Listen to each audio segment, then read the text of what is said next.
welcome to Turn the Page, the official podcast of the Syosset Public Library.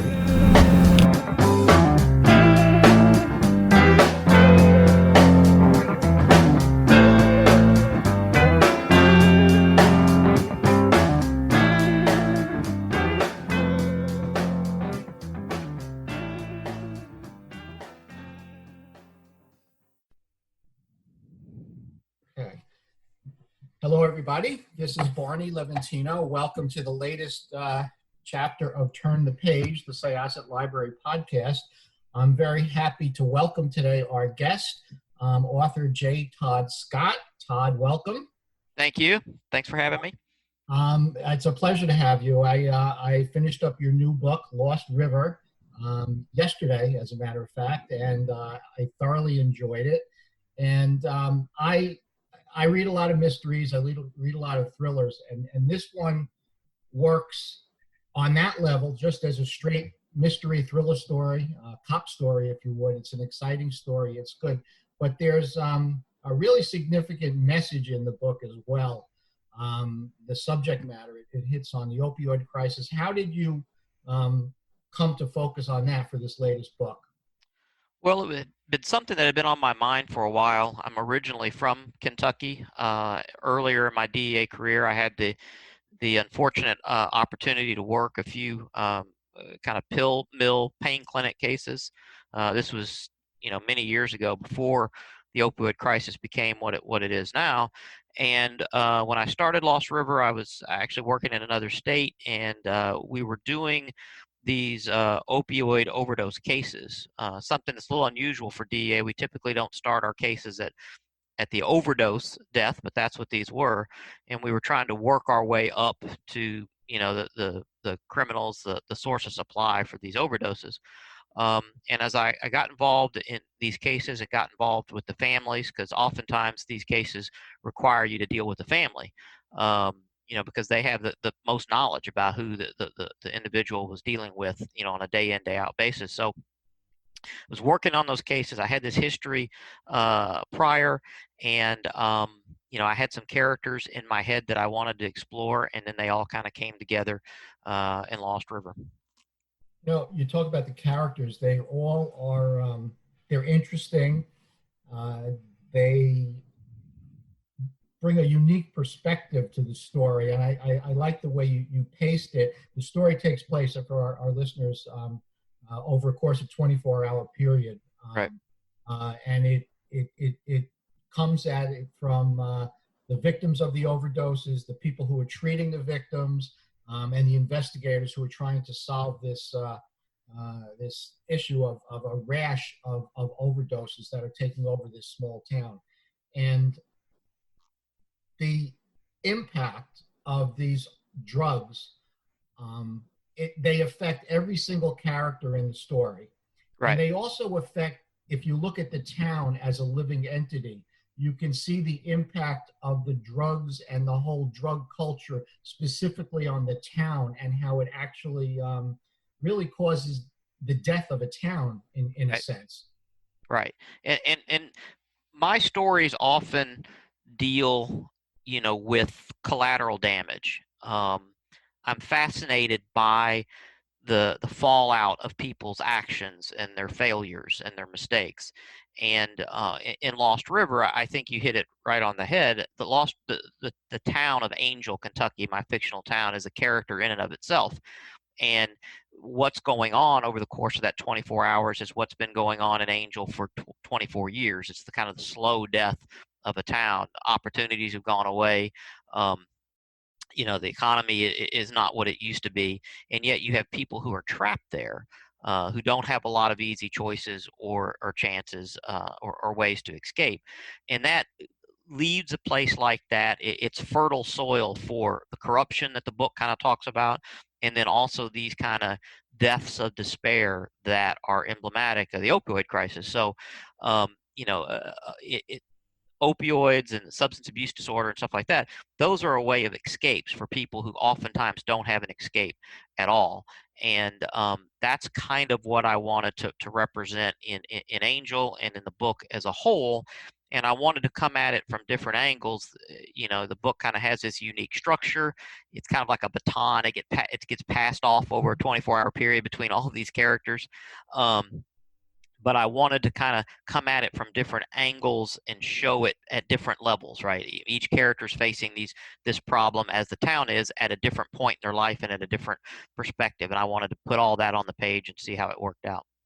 Structure of the book is really interesting. And how did you come to structure it in that way? It's a really neat way of doing it. Well, it's interesting and neat and also risky, because the main character of the book is not who we start with. I mean, if there is a main viewpoint, it's Casey Alexander, and we don't meet her until nearly 70 pages into it. But I didn't feel that you could get to her story unless you understood the town better and had a view of it from Trey, who's kind of our, Trey Dorado, who's kind of our entry into it. And I just really liked this idea of kind of like a triptych. You have these three main viewpoints, and again, the story's kind of passed like a baton. We see Trey first, and then we see Casey, and then in the end we see Paul. And although they've all interacted with each other kind of off and on throughout this 24-hour period, each gets a point in the story to kind of take over, and then take us home to the ending. So I was trying to do something unique. It's a little risky because it's not a traditional crime story structure, but I hope people can readers can kind of sit with it and give it a chance to kind of take over, because I think it develops a tempo as it goes along.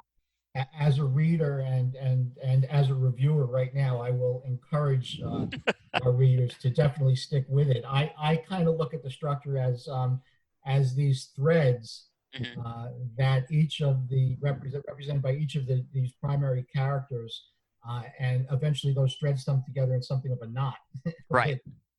Which kind of gets untangled at the end. It was a neat way of doing it. It was a good story, and again, as a straight crime story, straight cop story, it works really well.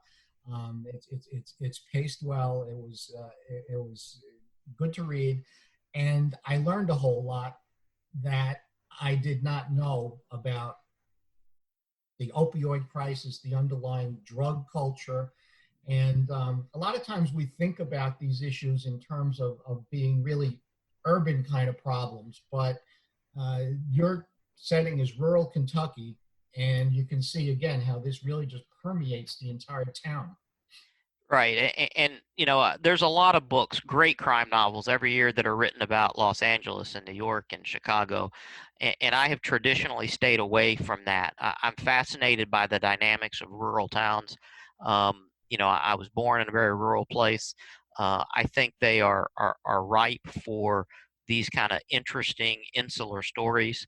And so I continue to go back to them again and again. And in some respects, the opioid crisis has been symbolized by these small towns. I mean, that seems to be kind of where it took root, or some people think it did. And of course, now opioids and heroin and fentanyl are a problem everywhere at all strata of society. But the face of this epidemic initially was often rural, often these small towns. And so, I kind of wanted to take a look at that. Been a career DEA agent for what, 30 years or so? Yeah, a little over 25 years. Oh, okay. So obviously your life and your work experiences kind of color your writing. How much of this story came from actual cases that you worked? Well, I can say that the activities that Casey does in the kind of the middle of the book, the part of the book, the spine of it, everything that she does to kind of solve that case and move ahead, and much of what she and her partner Van Dorn talk about, I mean, that's our cases to a nutshell, right? That's a primer for how we would often approach those sorts of cases.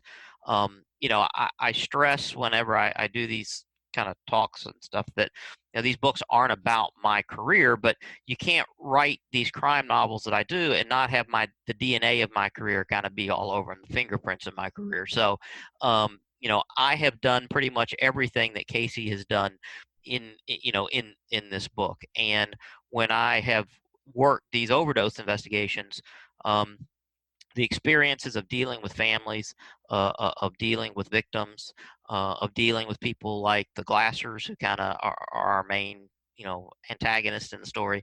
I mean, that's all drawn from, my actual career, even if the book isn't about my career. You're a busy career guy. Right. How do you find time to write? Well, I get up very early in the morning, and that's kind of how I've done it over the last few years. I think anybody who wants to write, who wants to be a writer, I think the first thing they have to figure out is what process works best for them. And fortunately, my process is to get up every day, at 4:30 in the morning and knock out about 600, 700 words. But I do that every day.